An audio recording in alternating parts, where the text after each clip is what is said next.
오후 예배 설교를 준비하면 제일 염려되는 것 중 하나가 있습니다. 제 설교 앞에 있는 찬양대가 무슨 찬양을 할까 고민하곤 합니다. 그래서 아침에 원정 집사님께 여쭤봤습니다. 집사님 오늘 찬양 뭐 하십니까? 근데 놀랍게도 제 설교 내용과도 비슷한 주미 있는 형제들을 불러주셔서 감사합니다. 말 나온 김에 오늘은 찬양대 이야기로 말씀을 시작할까 합니다. 어느 교회에 찬양대 가운데 음치인 집사님이 한 분 계셨다고 합니다. 화음도 안 맞고 음도 안 맞고 박자도 하나도 안 맞는 것이었습니다. 그 한 사람 때문에 애써서 열심히 연습한 곡이 다 엉망으로 간 게 한두 번이 아니었다고 합니다. 꼭 그런 사람이 한 명씩은 있다지만 너무한다 싶은 마음들이 찬양대 안에 가득했습니다. 그래서 고민하다가 급기야는 저 집사 때문에 시험 들겠다라는 사람들이 생겨났습니다. 근데 아무도 그 집사님에게 당신 음치잖아 라고 말할 수가 없었습니다. 왜냐하면 괜히 잘못 얘기했다가 그 집사님이 상처를 받을까봐 조마조마했습니다. 그런데 하도 하다 안 돼서 그 교회 목사님을 찾아갔습니다. 한 5명의 사람들이 찬양대를 대표해서 목사님 드릴 말씀이 있습니다. 제발 그 집사 음치니까 찬양대에서 제명시켜 주십시오 부탁했답니다. 목사님은 주저하다가 찬양대원들이 다 같이 고민한다는 것을 알고 그럼 한번 제가 얘기해 보겠습니다 말씀을 전했습니다. 그래도 목사님도 고민이 되었습니다. 괜히 잘못 이야기했다가 그 집사가 상처받아서 교회를 떠나가면 어떡하지? 걱정하다가 마침 그 집사님이 목사님께 상담할 일이 있어서 찾아왔습니다. 그래서 그 상담을 다 마친 후에 목사님이 이야기해 줬습니다. 집사님 사실은 드릴 말씀이 있었는데 오해하지 말고 좀 들어주십시오. 집사님이 너무 음치여서 제발 좀 고만 찬양대에 했으면 좋겠다는 사람이 5명이나 있답니다. 이 말을 하면서도 목사님은 조마조마했습니다. 괜시리 이 말 때문에 상처받아서 교회 안 나오면 어떡할까? 찬양대는 그만두면 그만이래지만 이러다 신앙생활 놓치면 어떡할까? 조마조마했다고 합니다. 근데 놀랍게도 그 음치 집사는 도리어 그렇게 이야기하는 목사님을 의아하게 쳐다봤답니다. 그러면서 이렇게 이야기했다지요. 목사님 지금 5명이라 그러셨습니까? 5명 갖고 왜 그러십니까? 저는 목사님 설교 지겹다는 얘기 50명도 넘게 들었는데 얘기할까 말까 하다가 참았습니다. 근데 오늘 목사님 얘기하시니 저는 얘기하겠습니다. 그렇게 이야기했답니다. 누군가한테 들은 이야기지만 듣는데 참 웃음이 났습니다. 근데 웃다가 보니까 참 많은 것들을 생각하게 됐습니다. 이 이야기처럼 교회는 서로에게 세우기도 하지만 또 상처를 주기도 하는 곳이었던 것 같습니다. 근데 그 무엇보다 교회는 서로 함께하는 공동체가 된다는 것입니다. 찬양대가 가려면 음치가 있더라도 한 방향으로 가야 되고 은혜 받으려면 한 방향으로 가야 하는 것이었습니다. 근데 문제는 우리가 여기서 시작합니다.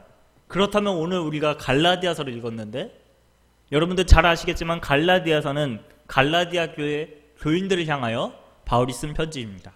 그 갈라디아 교인은 잘 알고 있었을까요? 그렇다면 갈라디아 교회가 어떤 교회인지 먼저 좀 살펴봐야겠습니다. 갈라디아 교회는 사도 바울이 1차 전도 여행 때 세운 교회입니다. 생각해 보십시오. 1차 전도 여행 때 세웠으니 얼마나 마음이 애틋하겠습니까? 얼마나 첫사랑 같고 얼마나 소중하겠습니까? 근데 바울이 떠나간 뒤에 갈라디아 교회에 문제가 발생합니다. 그것은 다름 아닌 옛날의 율법의 형식을 따라야 한다고 주장하는 사람들이 생겨났습니다. 사도 바울은 언제나 오직 예수님을 믿는 은혜로만 구원을 얻을 수 있다고 강조했습니다. 근데 그것과는 정반대되는 종교 규칙과 종교 규정에 해당되는 것들로 예배를 드려야 하고 그렇게 해야만 구원을 얻을 수 있다라고 강조하는 사람들이 생겨났다는 것입니다. 그렇기 때문에 사도 바울은 갈라디아서를 통해서 성도는 율법으로 자유롭고 또 예수님 안에서 새로운 생명을 누리는 사람이라는 것을 거듭해서 강조하기 위해 이 갈라디아서를 썼습니다. 그걸 알 수 있는 말씀들이 우리가 갈라디아서 안에서 몇 개 찾아볼 수 있습니다. 먼저 갈라디아서 2장 20절은 여러분들이 잘 아시는 말씀이실 겁니다. 암송구절하면 제일 길기로 유명한 그 구절입니다. 우리 한번 찾아볼까요? 갈라디아서 2장 20절입니다. 갈라디아서 2장 20절 함께 읽어보겠습니다. 내가 그리스도와 함께 십자가에 못 박혔나니 그런즉 이제는 내가 사는 것이 아니요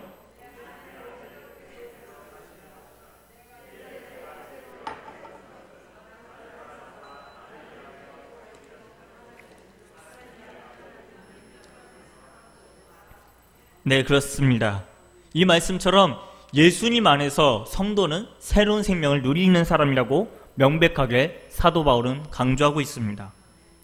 이제는 내가 죽고 예수님과 함께 사는 사람이다. 그것이 성도다라고 사도 바울은 강조하고 있는 것입니다. 그렇다면 예수님 안에서 새 생명을 누린다. 이것은 다시 이야기하면 성령을 따라서 성령 안에서 행동한다는 것입니다. 그건 역시 갈라디아서에 잘 기록되어 있습니다. 갈라디아서 5장 16절입니다. 내가 이르노니 너희는 성령을 따라 행하라. 그리하면 육체의 욕심을 이루지 아니하리라. 육체가 원하는 바대로가 아니라 성령이 원하시는 바대로 살아가는 사람, 그 사람이 바로 성도다라고 이야기하는 것입니다. 그 사람들이 모인 곳이 바로 교회다라고 이야기하고 있는 것입니다. 그렇다면 그 모습이 어떻게 드러나느냐? 우리가 잘 아는 말씀이죠. 성령의 열매에서 자세히 이야기합니다. 이어서 5장 22절에서 23절 같이 한번 읽어보겠습니다. 갈라디아서 5장 22절에서 23절입니다.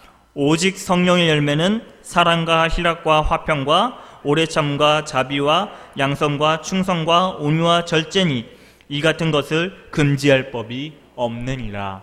아멘. 이렇게 말씀을 전하던 바울은 그의 편지를 마무리하면서 오늘 본문에까지 이르게 됩니다. 사랑하는 갈라디아 교회 성도들을 향하여 편지를 쓰면서 이제 마무리 부분에 다가왔습니다. 특별히 오늘 주신 본문은 그렇다면 자유와 새로운 생명을 누리는 성도, 그 성도가 하나님의 사랑을 어떻게 하면 구체적으로 실천할 수 있을까? 그것을 이야기하고 있습니다. 그 말씀을 오늘 본문에 적어놓고 있는 것입니다. 제가 읽고 있는 유진 피터슨의 메시지 성경으로 다시 한번 이 본문을 읽어드리겠습니다. 하나님의 말씀을 경청하시기 바랍니다. 친구 여러분, 창조적으로 사십시오. 누군가가 죄에 빠지거든 너그러운 마음으로 그를 바로잡아주고 여러분 자신을 위해서 비판의 말을 아끼십시오. 여러분도 하루가 가기 전에 용서가 필요하게 될지 모르기 때문입니다. 눌린 사람들에게 몸을 굽혀 내미십시오. 그들의 짐을 나누어짐으로써 그리스도의 법을 완성하십시오. 혹시 자신이 너무 잘나서 그런 일을 할 수 없다고 생각한다면 여러분은 대단한 착각에 빠진 것입니다. 여러분 자신이 어떤 사람이며 여러분에게 맡겨진 일이 무엇인지 조심스럽게 살핀 다음에 그 일에 몰두하십시오. 우쭐대지 마십시오. 남과 비교하지 마십시오. 여러분은 저마다 창조적으로 최선의 삶을 살아야 할 책임이 있습니다. 여러분이 스스로 설 수 있을 만큼 성숙해진 것은 훈련을 받았기 때문인데 여러분은 여러분을 훈련시킨 사람들과 넉넉한 마음으로 삶을 공유해야 합니다. 여러분이 소유한 것이든 아니면 경험한 것이든 온갖 좋은 것을 함께 나누어야 합니다. 착각하지 마십시오. 어느 누구도 하나님을 속일 수 없습니다. 사람은 심은 대로 거두게 마련입니다.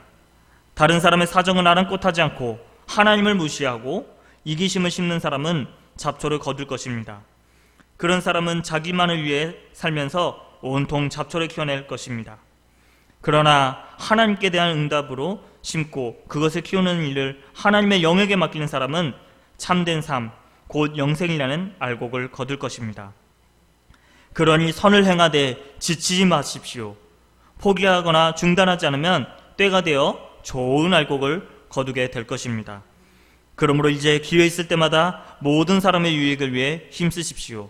믿음의 공동체 안에 있는 가까운 사람들에게부터 그 일을 시작하십시오. 그렇다면 우리가 여기서 깨달을 수 있는 영적 진리들이 있습니다.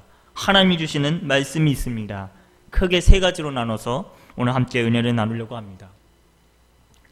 첫째로 살펴볼 것은 나 자신을 살펴보아야 한다는 것입니다. 그 무엇보다 나 자신을 살펴보아야 한다는 것입니다. 아까 음치집사 이야기로 한번 생각해 보십시다. 음치집사를 생각해 보시면 참 웃긴 것을 하나 발견합니다. 그것은 무엇이냐? 자신이 음치여서 자신의 찬양대원들이 시험 들었다는 것을 하나도 모르고 있습니다. 그것 때문에 교인들이 상처 입고 있다는 것을 전혀 몰랐습니다. 그런 것을 살펴보기는커녕 목사님 설교가 지겹다느니 재미없다느니 그런데 분석하는데 열을 올리고 있었습니다. 혹시 우리의 모습이 이러한 모습은 아닌가 한번 돌아봤으면 좋겠습니다. 내 자신이 어떠한 모습인지 한번 살펴보았으면 좋겠습니다. 우리 자신이 원래 어떠한 모습이었습니까? 우리는 원래 죄인이었습니다. 우리가 원래 죽어야 하는 사람들이었습니다. 우리가 예수님을 십자가에 못 박은 그 죄인들이 다름 아닌 바로 우리였습니다. 누구 하나 이 세상에 태어나서 여기에서 자유로울 사람 아무도 없습니다. 심한 말로 어린 아기든지 어르신의 일이든지 모두가 죄인입니다. 우리 모두는 연약한 죄인입니다. 이것을 잘 알았던 사도 바울은 이렇게 한탄했습니다. 로마서 3장 10절에서 18절입니다. 의인은 없나니 하나도 없으며 깨닫는 자도 없고 하나님을 찾는 자도 없고 다 치우쳐 함께 무익하게 되고 선을 행하는 자는 없나니 하나도 없도다. 얼마나 없으면 하나도 없다고 한탄하고 있겠습니까? 하나님 의인이 없습니다. 하나님을 찾는 사람이 아무도 없습니다 하고 사도 바울은 한탄하면서 이렇게 이어서 이야기합니다. 그들의 목구멍은 열린 무덤이요 그 혀로는 속임을 일삼으며 그 입술에는 독사의 독이 있고 그 입에는 저주와 악독이 가득하고 그 발은 피 흘린 데 빠른지라 파멸과 고생이 그 길에 있어 평강의 길을 알지 못하였고 그들의 눈앞에 하나님을 두려움이 없느니라 함과 같으니라. 얼마나 심각한 죄인이냐면 평강의 길을 모른 척했다는 것입니다. 구원해 주시는 하나님이 있는데 그 하나님을 모른 척했다는 것입니다. 도리어 멸망을 향하여 달려가는 길에 능숙했고 그 멸망을 향해 하루하루 빨리 걸어가는 걸음을 걷는 것이 다름 아닌 우리 자신이라는 것입니다. 지금 다일 공동체를 이끌고 계시고 또 여러분들도 바포 목사로 알고 계시는 최일도 목사님이라는 분이 계십니다. 그분에게 들은 이야기입니다. 젊은 시절 그분은 영락교회를 은퇴하시고 또 이제 검소하게 말년을 보내시던 한경진 목사님을 찾아간 적이 있었다고 합니다. 한경진 목사님을 찾아가서 젊은 시절에 신학생 시절에 자신이 목사님을 잘 몰라서 서운하게 생각했던 것들을 이야기하면서 목사님 그때는 제가 철이 없었습니다. 죄송합니다 하고 고개를 숙였다고 합니다. 여러분 그랬다면 목사님의 반응은 어떠했을까요? 그래 그럴 수도 있지 하고 보통 넘어갔을지도 모르겠습니다.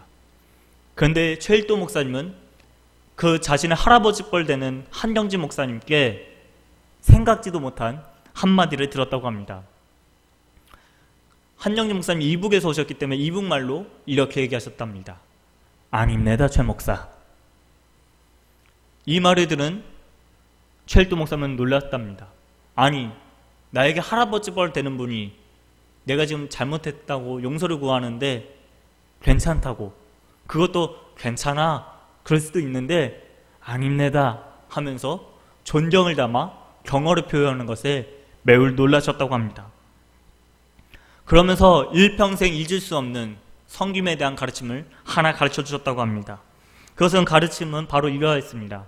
사람들이 당신 훌륭합니다 정말 멋집니다 할 때는 아닙니다 하고 사람들이 당신을 향하여 비난하거든 당연하디요 내가 그 비난받는 거 당연하디요 하면서 고백하라고 하는 것이었습니다. 그러면서 저에게도 이렇게 얘기하셨습니다. 천전도사 두 마디만 기억하게 자네도 이북에서 오신 할아버지 할머니가 있으니까 역시 이북말로 외우게 그러면서 두 마디를 갖춰주셨습니다. 그 두 마디는 다름 아닌 아닙니다 그 당연하디요 였습니다. 이 고백을 저도 한번 곱씹어 봤습니다. 아니 어떻게 그 어르신이 그런 말을 할 수 있었을까? 가장 큰 영광을 누릴 수 있는 분이 어떻게 아닙니다 하면서 당신을 향한 그 비난을 당연하디요 하면서 받아들일 수 있었을까? 답은 간단했습니다. 자기 자신이 연약한 죄인이라는 것을 누구보다 잘 알았기 때문입니다. 그렇기 때문에 오늘 갈라디아서 본문은 이렇게 이야기하지요. 스스로 열매를 거둘 수 있는 능력을 내가 갖췄다고 자만하지 말라고 이야기합니다. 우쭐대지 말라고 이야기합니다. 연약한 나에게서 하나님께서 죄인인 나에게서 하나님께서 열매를 거두어 주신 것이라고 믿으라는 것입니다. 그러한 고백을 하라고 이야기하는 것입니다. 그렇다면 우리 자신이 그 연약한 죄인임을 알고 그것을 깨닫고 그것을 고백한다면 자연스럽게 나타나는 행동이 하나 있습니다. 특별히 그리스도인으로서 자연스럽게 나타나는 행동이 하나 있습니다. 무엇일까요? 오늘 본문 2절에 그 답이 나와 있습니다. 우리 본문 2절 같이 다시 한번 읽어보기 원합니다. 2절입니다. 시작. 너희가 짐을 서로 지라 그리하여 그리스도의 법을 성취하라. 아멘. 바로 서로가 서로의 짐을 짊어져 주는 것입니다. 이것이야말로 예수님의 세계명 서로 사랑하라를 실천하는 일이기 때문에 그렇습니다. 생각해 보십시오. 우리 주 예수님께서는 아무런 죄가 없으셨습니다. 공로가 있으면 있었지 죄는 아무도 없는 그 예수님이 우리의 죄짐을 대신 져주셨습니다. 생각해 보면 우리가 교회를 공동체라고 표현합니다. 이 공동체가 무엇인가 다시 한번 생각해 보면 서로 내 마음대로 각자 흩어져 있는 것이 아니라 한 마음과 한 뜻을 품는 것입니다. 한 가지로 서로 고통도 나누고 기쁨도 나누고 슬픔도 나누고 즐거움도 나누는 것이 바로 공동체라는 것입니다. 이를 알았던 바울은 역시 이렇게도 이야기했습니다. 제가 읽는 성경인 표준 세번역에 빌립보서에 이렇게 기록되어 있습니다. 빌립보서 2장 1절에서 4절입니다. 그러므로 그리스도 안에서 여러분에게 어떠한 격려나 사랑의 어떤 위로나 성령의 어떤 교제나 어떤 동정심과 자비가 있거든 여러분은 같은 생각을 품고 같은 사랑을 가지고 뜻을 합하고 한 마음이 되어서 나의 기쁨이 넘치게 해 주십시오. 어떤 일을 하든지 다툼이나 허영으로 하지 말고 겸손한 마음으로 하고 서로 자기보다 남을 낮게 여기십시오. 또한 여러분은 자기 일만 돌보지 말고 서로 다른 사람들의 일도 돌보아 주십시오. 서로 짐을 진다는 것은 바로 이런 것입니다.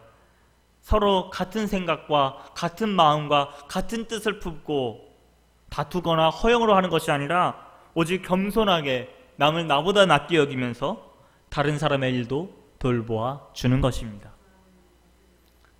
인도의 성자로 불리는 선다 싱이라는 분이 있습니다. 아시는 분도 있겠습니다만 굉장히 유명한 일화가 하나 있습니다. 그러니까 네팔 지방의 한 산을 넘어가야 될 일이 있어서 산을 오르기 시작했습니다. 근데 그날따라 눈보라가 그의 앞길을 모두 막았습니다. 이것을 어떻게 해야 될까 고민하고 있는데 마침 건너편에서 한 사람을 보게 됩니다. 이래저래 물어보니까 같은 방향을 향하는 것을 알게 된 두 사람은 일행이 되어 같이 가기로 했습니다. 얼마나 반갑겠습니까? 눈몰아치는 가운데서 일행을 만나니 너무나도 반가웠을 것입니다. 그렇게 가고 있는데 이만하면은 사람을 볼 것 같은데 마을을 볼 것 같은데 전혀 보이지 않는 것입니다. 그래도 둘은 서로에게 의지하면서 힘을 내서 한 걸음씩 내딛었습니다. 그러다가 저쪽에서 무언가가 있는 것을 보았습니다. 자세히 가서 보니까 한 노인이 추위에 떨면서 오돌오돌 떨고 있었습니다. 이 노인을 보고 두 사람이 서로 의견이 나뉘었습니다. 선다싱은 그래도 우리가 이 노인을 데리고 가자라고 이야기했고, 동행자는 무슨 말이냐, 우리도 갈 길이 서로 급한데 시간을 조금 더 지체하게 되면 곧 해가 지면 더 찾기 어려울 것이다. 힘들더라도 그냥 두고 가야 된다라고 서로 갑론을박하였습니다. 고민 끝에 이 동행자는 먼저 자기 길을 가기로 했습니다. 그 선다싱은 그 노인을 들쳐업고 가기로 했습니다. 아무래도 혼자밖에 없으니까 그 동행자는 빠른 걸음으로 달려나갔습니다. 선다싱은 안 그래도 힘든데 그 노인까지 들쳐업느라 시간이 더 지체되었습니다. 근데 이 선다싱이 노인을 들쳐업고 가다 보니까 너무나도 힘이 든 나머지 땀으로 온몸이 젖어버렸습니다. 그런 가운데 선다싱의 몸에 열이 나기 시작했습니다. 근데 그 열이 놀랍게도 그 노인의 몸을 녹여주었습니다.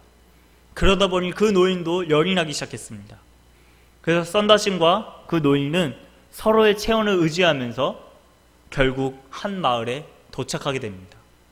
근데 그 마을에 도착하기 직전 선다싱은 마을 입구에 있는 시체를 하나 보고 경악할 수밖에 없었습니다. 왜냐하면 그 시체는 불과 얼마 전까지만 해도 같이 가자고 했던 그 동행자가 혼자 가다가 결국 얼어 죽은 채로 시신으로 있는 것을 보게 된 것입니다. 서로의 짐을 진다고 하는 것, 처음에는 무거운 짐을 하나 더 붙이는 것 같습니다. 내가 왜 이 짐을 굳이 져줘야 되지? 내가 왜 저 사람의 짐까지 져줘야 되지? 나가길도 바쁜데, 내가 살기도 바쁜데 내가 저 사람까지? 그럴 때가 있습니다. 그러나 사실 그것은 우리가 서로의 체온을 나누고 함께 살아갈 수 있는 유일한 길입니다. 특별히 우리는 예수님의 선장으로 모신 한 배를 탄 사람들입니다. 한 배를 타면 죽어도 같이 죽고 살아도 같이 살아야 합니다. 한 배를 탄 이상 예수님이 부르시는 그 항구에 도착할 때까지는 서로 합력해서 선을 이루어야 합니다. 그런데 오늘 특별히 사도 바울은 갈라디아 교인들에게, 꼭 오늘 말씀을 듣고 있는 우리 익현제일교회에게 이렇게 이야기합니다. 서로가 서로의 짐을 지는 것이야말로 그리스도의 법을 이루는 비결이다라고 이야기합니다. 예수님의 세계명이 서로 살아가는 것을 실천하는 좋은 방법, 바로 서로의 짐을 지는 것입니다. 그렇다면 서로의 짐을 진다는 것 다시 생각해보면 오늘 본문에서 이야기하는 대로 기회가 있는 대로 선을 행하는 일일 것입니다. 선을 행하는데 특별히 하나님의 형상을 닮은 우리가 서로를 향해서 좋은 일을 하는 것입니다. 좋은 일을 해주다 보면 가끔 그런 생각이 들 때가 있습니다. 이게 나한테 도움이 될까? 내가 시간을, 내 에너지를, 내 마음을, 내 감정을 다 소비하는 것 아닐까? 괜한 일을 하는 거 아닐까? 할 때가 참 많습니다.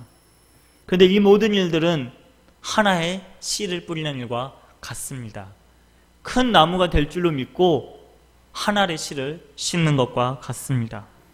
사도 바울은 이 점을 오늘 본문에서 매우 강조하고 있습니다. 우리가 낙심하지 않는다면 때가 되어 거두게 될 것이라고 이야기합니다. 육체를 위해서 심는 자는 결국 썩을 것을 심고 썩을 것을 거두어내지만 성령을 위해서 사는 사람들은 성령을 통하여 영생을 거두게 될 것이라고 이야기하고 있습니다. 그렇다면 선을 행하는데도 우리가 질문이 생깁니다. 아니, 선을 행하는 거 저기 불금 있는 사람들도 하고, 아니 교회 안 다니는 사람들도 선을 행하는데 우리가 어떻게 선을 행하란 말인가? 그런데 오늘 본문에서 이렇게 이야기합니다. 모든 이에게 기회 있는 대로 착한 일을 하되 더욱 믿음의 식구가 된 교회 공동체에게 하라고 이야기합니다. 말씀을 가르치는 자와 또 그 가르침을 받는 자가 좋은 것을 함께 해야 한다고 힘주어 말하고 있습니다. 여러분 잘 아시는 전래동화 중에 의좋은 형제를 아실 것입니다. 형님은 동생을 생각해서 볏집을 옮겨놨고 동생은 형님을 생각해서 볏집을 옮겨놨습니다.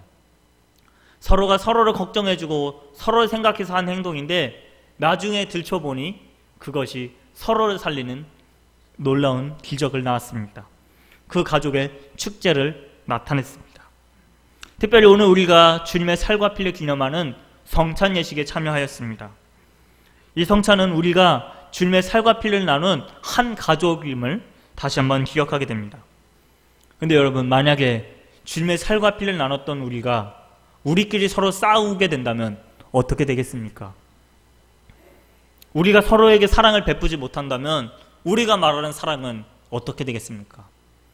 만약 그렇게 된다면 우리가 말하는 사랑은 어불성설이 될 것입니다. 마치 집안에서 형과 동생이 서로 싸우는 것 같은 집안 망신밖에 되지 않을 것입니다. 바울은 우리에게 성령을 행하라고 하면서 갈라디아서 5장에서 이렇게 이야기합니다. 갈라디아서 5장 13절에서 15절입니다. 형제들아, 너희가 자유를 위하여 부르심을 입었으나 그러나 그 자유로 육체의 기회를 삼지 말고 오직 사랑으로 서로 종노릇하라. 온 율법은 내 이웃 사랑하기를 내 자신같이 하라 하신 한 말씀에서 이루어졌나니 만일 서로 물고 먹으면 피차 멸망할까 조심하라. 우리가 서로에게 사랑으로 성령으로 종노릇해야 한다는 이야기입니다. 이것이야말로 이웃사랑의 진정한 모습입니다. 기회 있는 대로 이웃에게 선을 행하되 특별히 믿음의 식구인 교회 공동체 안에서 사랑을 베푸는 성도들이 되어야 할 것입니다. 요새 여러분들이 코로나 때문에 많이 지루해 하시는 것 같습니다. 그리고 극장에도 못 가서 참 많이 힘들어 하시는 걸로 알고 있습니다. 그래서 제가 작년에 전 세계 역대 박스오피스 1위를 하고 대한민국 박스오피스 5위를 한 영화 작품의 명장면을 가져왔습니다. 어벤져스 엔드게임이라고 하는 영화입니다. 저희 청소년부 친구들도 얼마나 좋아하면 한 친구는 저는 4번이나 봤어요 하는 그러한 영화입니다. 영화의 내용은 대략 이렇습니다. 한순간에 인류의 절반이 사라지는 재앙이 벌어졌습니다. 바로 타노스 군단이라고 하는 흔히 말하는 악의 세력과의 싸움이 시작되었기 때문에 그렇습니다. 이 영화 가운데 명장면들이 참 많지만 가장 대표되는 명장면 하나 제가 준비했는데 같이 보고 계속해서 말씀을 이어가도록 하겠습니다.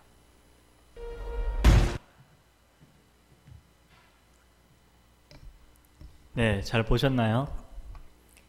이 장면이 많은 사람들이 가장 좋아하는 명장면으로 꼽힙니다. 심지어 한때 상영할 때는 저도 극장에서 봤는데요. 극장에서 이 어벤져스 어셈블, 어벤져스라 모여라 라고 하는 이 장면 할 때는 실제로 극장에서 기립박수를 치는 사람들도 있었습니다. 왜냐하면 그동안 있었던 모든 영웅들이 다 한자리에 모여서 싸움을 시작했기 때문에 그렇습니다. 그래서 아까 영상에서도 보셨다시피 결국 지구는 다시 평화를 되찾게 되었다는 것이 이 영화의 이야기입니다. 이 영웅들은 어떻게 한자리에 모일 수 있었을까요?